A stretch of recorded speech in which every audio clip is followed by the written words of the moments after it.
some of the stuff that I'll be winging on this, I'll pretty much tell you what I think I know about it, and we'll go from there, and I'm sure I'll be corrected at some point. Starting here at the front bumper, this is, I believe, titanium.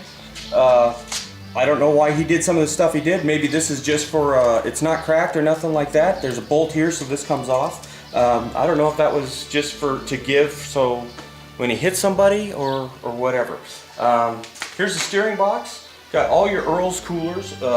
Earl's Performance was a big sponsor for Mickey Thompson, and you can see all the coolers. He's got them stacked in here. We got one down here for the power steering.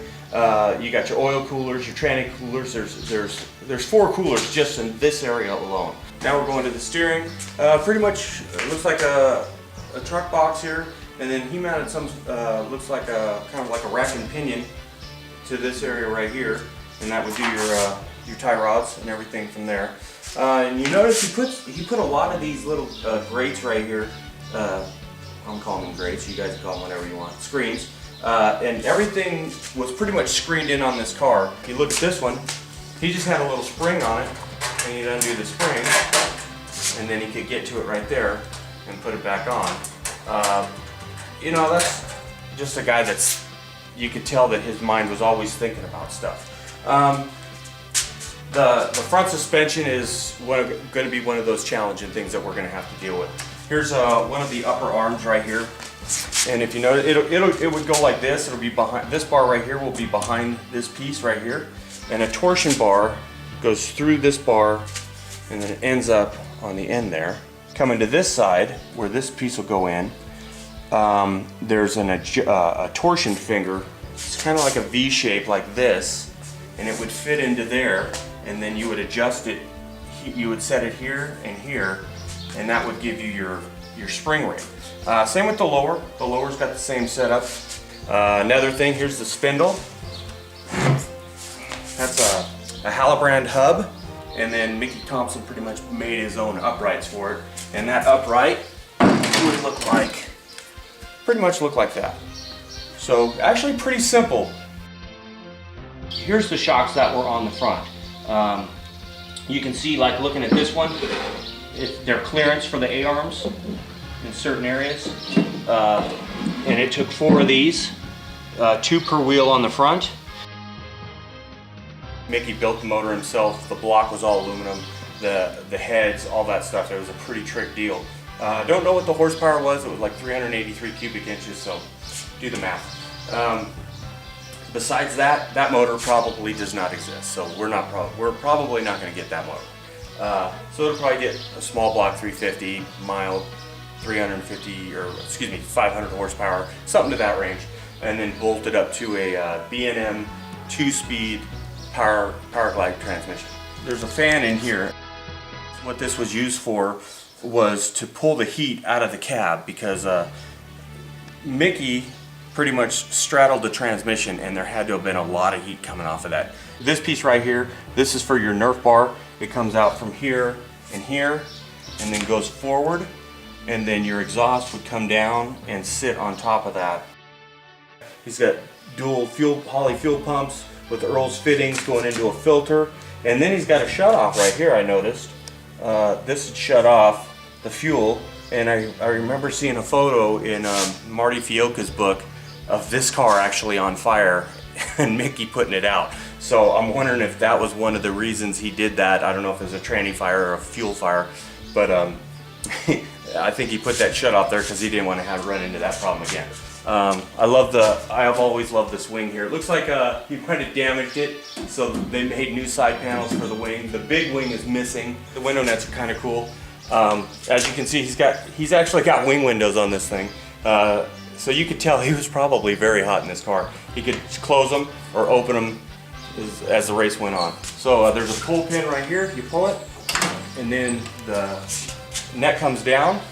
And I'm thinking the reason he bowed those out a little bit, it was probably for his elbows, because it's pretty tight in there. And you can see where the transmission would be sitting. It'd be sitting about right here. You've got your throttle pedal over there. The dash, you know, you got your regular, for all your lights, your tail lights and all that stuff. This is for the wing. The big wing that's on the back that's not there right now. He actually had an actuator like they use on the trophy trucks now for the light bars up on the top of the cab. He had an actuator for the wing. Moving up and down when you get on the straightaways, you could place that wing right where you wanted it. You could actually pick up your speed a little bit or hold the car down or whatever.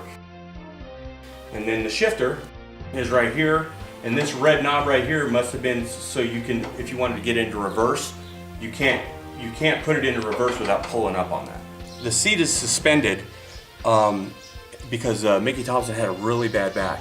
And if you go behind the seat, you'll see he's got two shocks mounted to the back of this. There's a coilover and then a smooth bodied, and I believe they were motorcycle shocks. I don't know if they were his or not. This is, you know, kind of like your limit strap, and like I said with Mickey Thompson, everything's kind of got some sort of ingenuity on it. He's got a little spring on it so it'll bring it back to place.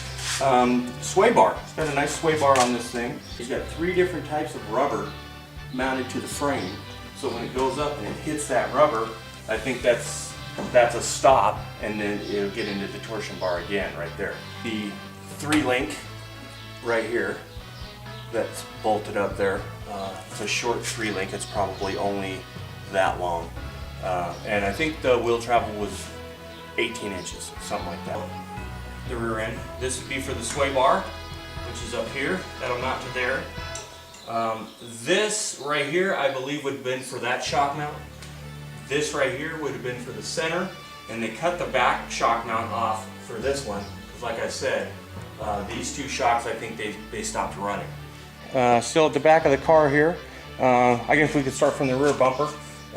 Again, another titanium piece. You can tell how clean it is. It doesn't rust or anything like that. It looks like he had one of those rebuilt every race or something. Then again, probably not, because I doubt if anybody was rear-ending Mickey Thompson. This is where your fuel cell's at. Pretty much looks like a sprint car. He's got the big caps on there.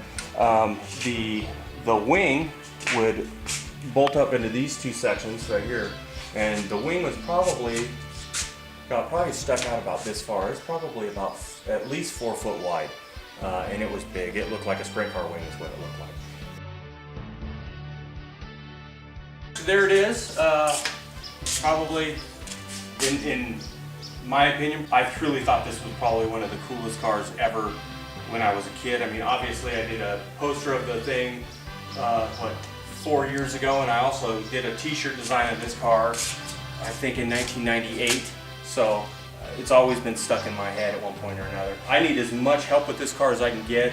Anybody that has any information on this car, maybe you know somebody who did the A-arms, maybe you know somebody who did the torsion fingers on the front end, or just maybe worked on this car a little bit.